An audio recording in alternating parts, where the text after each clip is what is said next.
I'm London Fletcher, and you know I'm getting lit. Tana will be talking tapes. And we got field pass with the quarterbacks. It's Command Center, and it starts right now.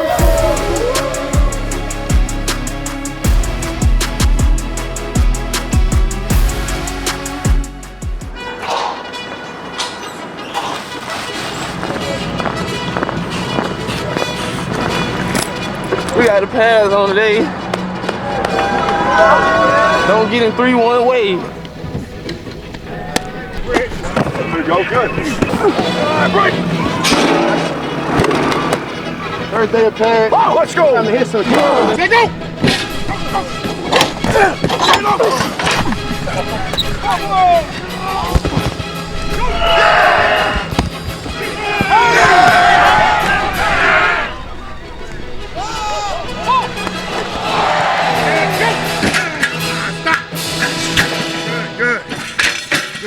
Good strength. We already had the first day at pads here at Command Center, and you guys are jacked, right? Yeah. That's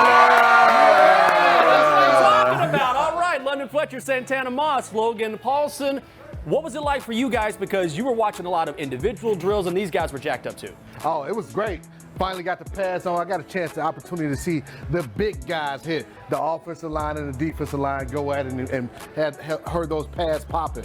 And you know, it was great for me because I didn't have to put them on. So I was just watching the guys go out there, and I was looking for the legs, man. I'm big on seeing how guys are carrying themselves because I know how those camp days are, you know?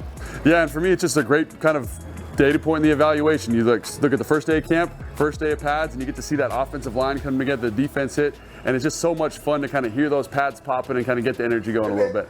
When you hear the pads, it feels like training camp. It sounds like training camp. Before then, it's like OTAs. It's OTAs. It's kind of mini Sounds camp. so old, when man. You put those the old pads head on, right there. You can't sleep the night before. Jonathan Allen talked about, not being able to sleep. You have nerves in your stomach, and I don't care how many years you've been playing football. If you're a 10-year vet or rookie or whatever, you're nervous when that first day of pads come on. You know, I cared less. I was a receiver. They ain't touching us on That's the like you shaking your head. I was like, not Santana. I mean, obviously, really nerve-wracking experience putting pads on for me as a player, but like Santa said, I didn't have to do it yesterday. So it was great just to watch those guys get after it and see a lot of good physical football. Well, let's check out some of the best plays we've seen thus far, and we start on the defensive side, London. I know Fred will be losing his mind if he were here right now because Emmanuel Forbes got that pick. Oh, pick six. He's a bulldog. He's a bulldog. That was my That's what he does. That's what he does, huh? No, that was a great pick, man, by 13, man. It shows you right now this guy is ready. He's primed to go, you know? A guy that always causes pressure is Terry McLaurin, and Santana, he's already doing it, just showing out every single time he touches the football. Terry's gonna show up. Terry's gonna do what Terry does, and that's one of the things I say. You know, we have some elite talent out there on the outside, and then you say Terry McLaurin. Terry and the elite talent that we have, man, those guys gonna put a show on this year. Really nice throw by Sam, too. Put that ball on the rope, right on target. Great catch. Also on offense, Logan Thomas making a big play. Oh, yeah. Can't do enough talking about the tight end, man. He's looked so sharp to me. His relationship with Sam Howell's been excellent. The way he's catching the football, his body control, everything's like he looks like he's ready for a huge year. Finally, a guy on defense that everybody I feel like is a fan of, and that's Cam Curl. Oh, contract year. Pay the man. I love Cam Curl. Pay the man. You're talking about Cam Curl, right? But like, look at this, man. He has done a great job of getting his hands on the football. That's something we haven't seen from him. We know he's a good tackler. We know he's good in coverage. We know he understands where he's supposed to be. But getting the hands on the football, that's what gets you paid. We got to throw in one guy that I think is sort of under the radar, De'Ami Brown a little bit. Maybe not to you guys, but when you think about these receivers, he's not necessarily a guy that comes to mind, but he can make a mark this year. St. Jude's had pretty good coverage. What stood out to me is the separation all of a sudden where you see that top end speed that De'Ami was known for, and he had all those big highlight reel catches from Sam Howell when they were at North Carolina together. But if we can get these type of plays on a consistent basis from De'Ami Brown, It's gonna be trouble. It's gonna be trouble. It's I gonna think be trouble. That's the thing for me, though, man. He has just been so much more consistent.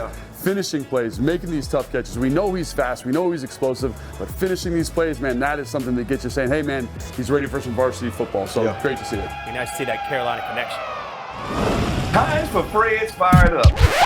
Time for London is Lit, presented by FanDuel. Make every moment more with FanDuel, the official sportsbook partner of the Washington Commanders. All right, y'all thought y'all was gonna see Fred's Fired Up. Are you fired up? Are you fired up?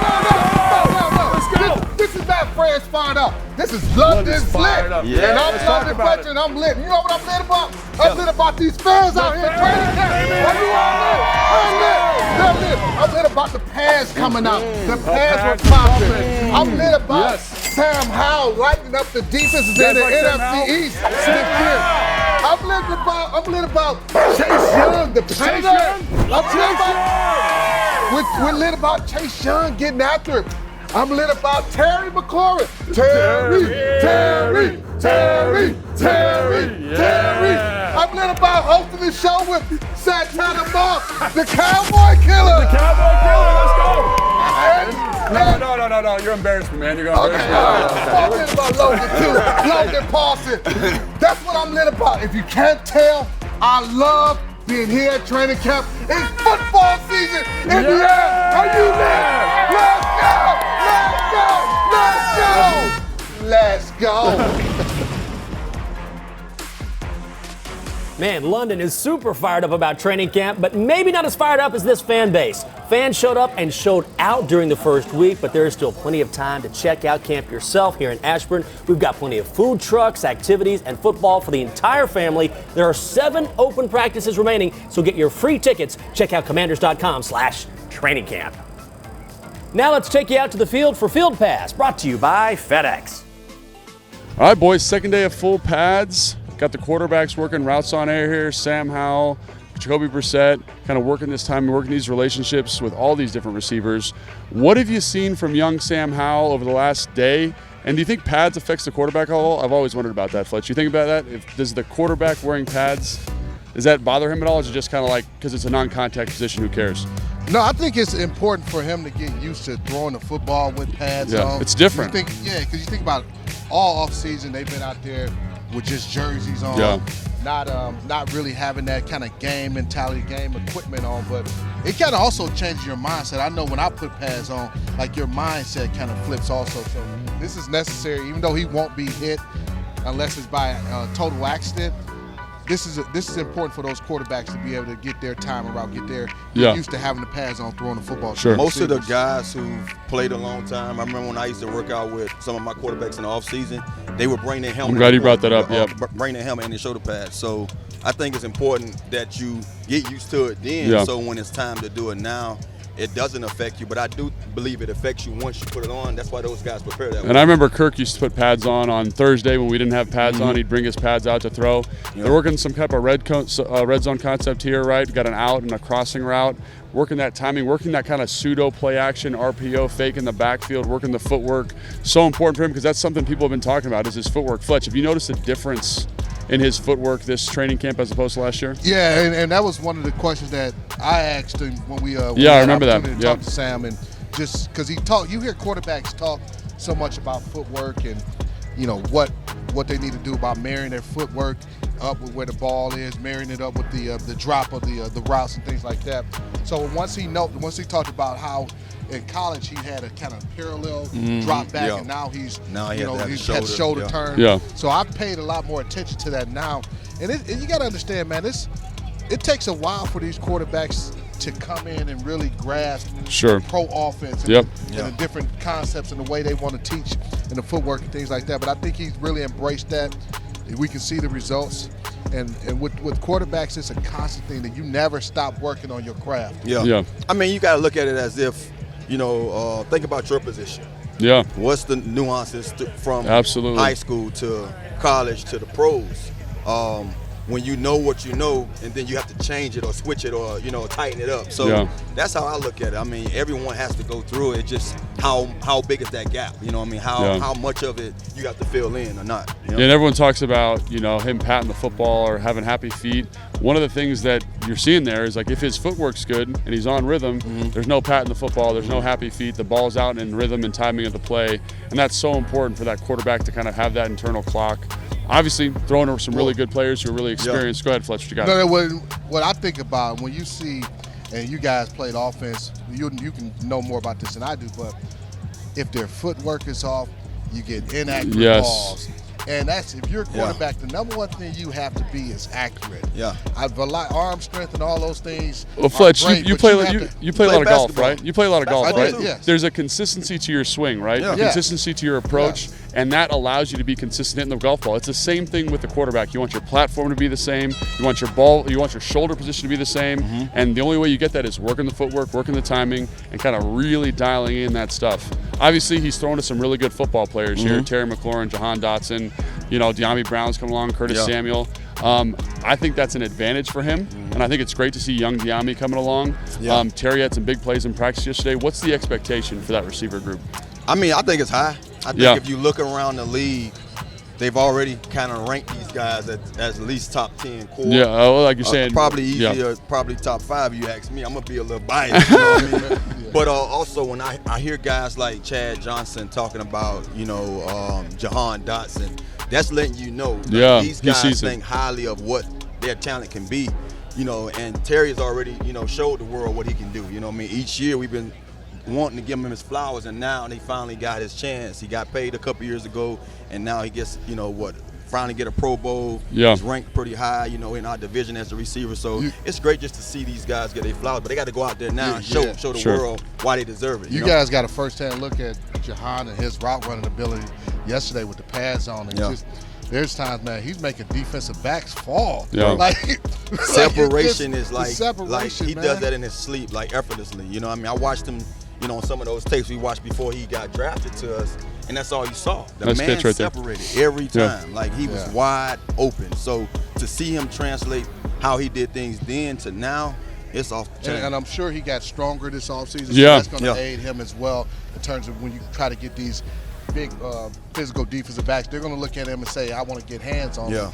But he'll have more strength this year to be able to get off press coverage, and his quickness, and you talk about getting separation. And I was about to say, he had some really nice contested catches yesterday, which is, if there's one thing I was going to be critical of, was that he did a really fine job of improving that. And that's what practice is all about, man. These guys getting improving. They're getting a ton of reps, and I'm so excited to watch the rest of practice with you guys and see these receivers and this quarterback continue to develop.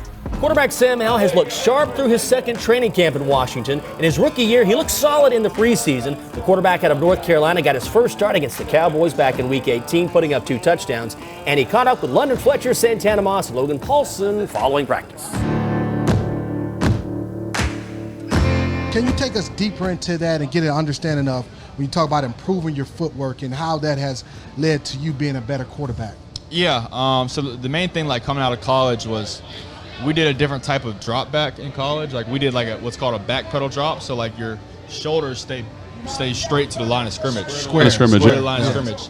And so, like, but the traditional way to drop is your left shoulder will be square to the line of scrimmage. So obviously that stuff is different from what we did in college. Nothing that was too crazy, but just trying to get comfortable with that, and I feel really comfortable with that now. And then now it's just as far as matching my feet up to the concepts that we're running and knowing, to throw this route, it should be on 3 steps and a hitch. You know what I'm saying? To throw this route 5 steps and a hitch, and if it's not there, I got to move on. You know what I'm saying? So, and I feel like I've come a long way, and I feel really good about where I'm at. I always wanted to ask this question to the young quarterbacks that I play with. I play with a slew of them. Jason Campbell, Kirk Cousins, RG3. What is that pressure like for the quarterback? Not saying that the receiver or the tight end is going to get on you or hop on you for bad throws, but how is that to you guys, knowing that I'm a young guy, but I also got to lead these men to have the best season they can have or have production in what we're doing each time I'm on the field? Do you take on that pressure? Do you feel any pressure, knowing that you have a pretty much a huge task? Yeah, for sure. I mean, I think the main thing for me is I hold myself to a very high standard, and what comes from that is, like, I'm not too worried about, like, making other people happy. I want to make my teammates feel like they can trust me and are confident in me, but it starts from me being very, very confident in my own abilities and having very high standards for myself, and just holding myself to that high standard. And I think my teammates see that, and I just try to come in here every day and just try to do my best and try to give my teammates everything I got. And I think they've been able to see that so far. And I play with some really good guys, especially my skill guys on offense, man. There's some talented guys, and they hear from me all the time. All I'm trying to do is just try to help them, try to get the ball in their hands and try to give them. I'm gonna give this team, this organization, everything I got. And I just try to come in here and prove it every day.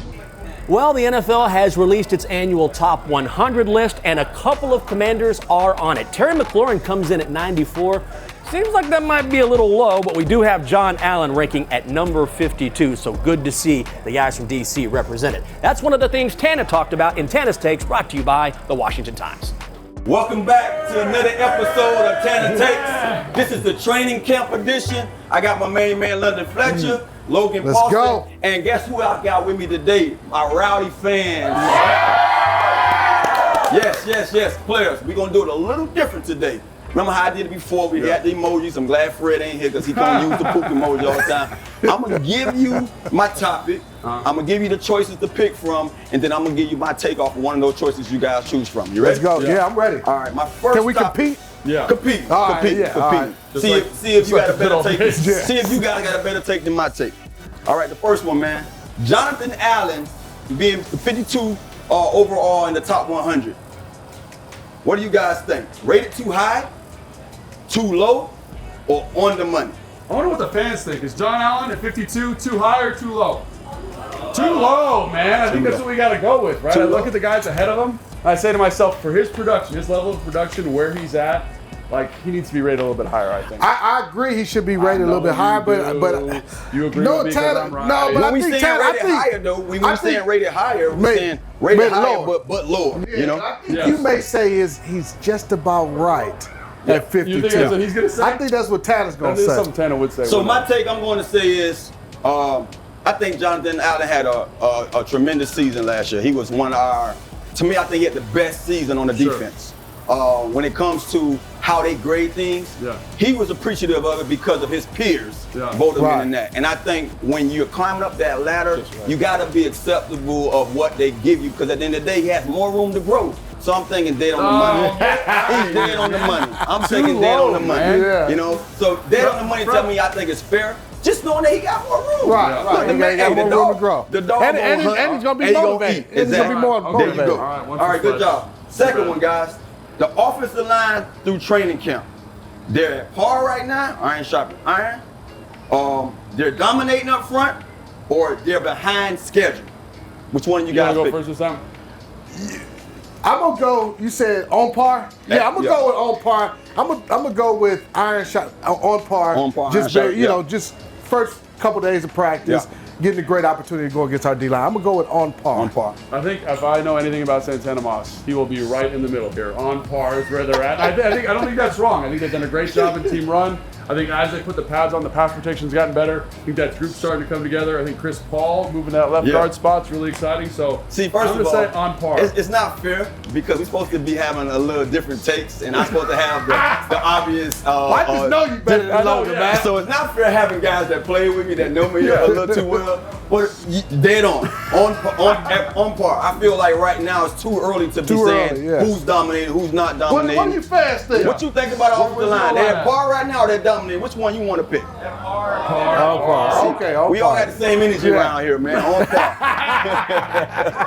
Good job. Work in progress. I like that one. All right, man. Last but not least, Bryant Robinson Jr. and his versatility. I got right now is grow your game, stay in your lane, or emphasize pass catching in practice. It's one of you guys. Do I get to go? You go. Am I trying to, so I don't know what you're going to say, but I think, man, emphasize the pass game in practice. He's shown over the last 5 or 6 days, I can win on a choice route. I can run on a go. I can win in a one-on-one situation with a linebacker. And to me, like, use that skill set. You're a great runner. Your superpower is your vision. But now you're showing you can add more to this offense. So I'm going there. I don't know what you're going to say, Tana. And if you say anything else, you're wrong. But that is the answer to that question. You know, I'm gonna go with grow. You said grow your game. Yeah, grow your game. I'm gonna go with grow your game because I think within that you're growing his game as a runner, continue to improve that, and then also growing his game as a pass catcher. So, What you guys think? Grow your game, stay in your lane, or emphasize pass catching in practice for Bryant Robinson? Emphasize it louder. Yes. Oh, Okay. Get out of here. So, I hate to tell you, Logan, this is the one that you didn't get right with me. Golly. Flesh kind of know me a little too well. I know he does know you. Grow your game. Nah, I you think wrong one again? of the things Oh, man. about growing your game, It's like one-on-ones, you can't man. take it. You can't take it hard when you say growing your game is saying basically what they ask of you to do that well. Yeah. And then they will put more on your plate. That's why I look at it saying growing your game would be better for him because I do believe last year was just a taste. We got a little taste of him. He went through some difficulties early in the season. We know what happened with that little incident. And he said he never failed himself. He never felt like the same person. So now you get a guy to be able to get back in his mode grow his game, and go out there and punish guys and add to that repertoire. Did you get all 3 right? You did get all 3 I did. right. I believe you got all 3 right. I played with Tana longer than you did. I played 7 years with him. He probably told you the answers before we Well, you started. know, hey, as always, fellas, I appreciate y'all for joining Tana Takes. I appreciate the fans for joining us today. And that's a wrap for me. We're bringing you all the news and notes live from training camp. Make sure you tune in next Tuesday, August the 8th for the latest edition of Command Center camp coverage. The guys alongside London Fletcher will break down practice, get exclusive player interviews, and you will see everything as it happens. Tune into the Washington Commanders YouTube and Facebook channels and on X as well for all of our live coverage. Time now for our Move the Chains segment. I'm going to throw out 4 questions. You guys can chime in too, and you let me know if this moves the chains, we get a first down, or if we end up short. The Commanders will have 4 Pro Bowlers this season. I mean, I feel pretty good about that. I mean, Yeah, right, yeah. we What do you guys think? got- Who we got? We got Terry, right? Yeah, Terry. John Allen. John Deron Allen. Payne. Deron Payne. We need one more. Cam Curl. Cam Curl. I think Cam Curl. I think one of our D-line, what our D ends makes. What our D ends makes. Oh, and Trust White. Yeah. Yeah, so Yeah, I'm moving the chain. That's Moving the moving the chain. chain. over here, right? There we Come go. on, Come on Chains. over. Come We're on over. moving the chain. So now, yeah.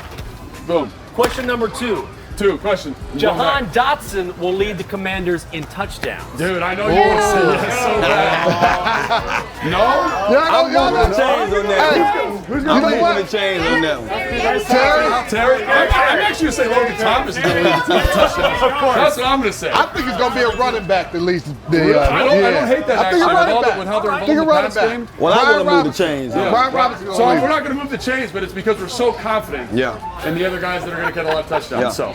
Question number 3. John Allen will lead the team in sacks. Oh, I love this Sacks. question. No? Who do you got? Who do you got? Who do you You know what? Chase Young? No, I'm saying Montez Sweat. You don't know what you're talking about. I'm saying move the chain. I'm saying No, get out I'm of here. saying John I'm holding- Allen's I'm leading holding ground the here. league and I think leading the Montez team Sweat in leads the sacks. team in sacks. I like conflicted. Allen. I like Allen for it. Allen, all right, I got outvoted. I'll move the chains. Yeah. Allen got it. I like 1 second, like, hey, great to have you guys here. You don't know what Yeah, you're you know what talking you're about. talking about. That's how you the football season. Final one. Final The one. Commanders will be playoff contenders.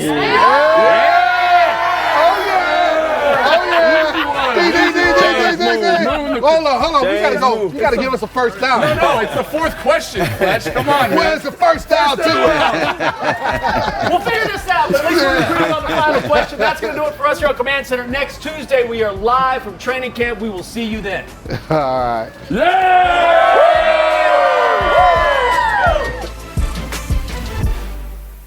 Hi, I'm Jeff Dick, Chairman and CEO of Main Street Bank. Every dollar we touch is not our own. Every dollar represents the countless hours spent on the construction site, late nights in the office, time away from family and friends. Remembering this keeps us in touch with what we do and who we do it for.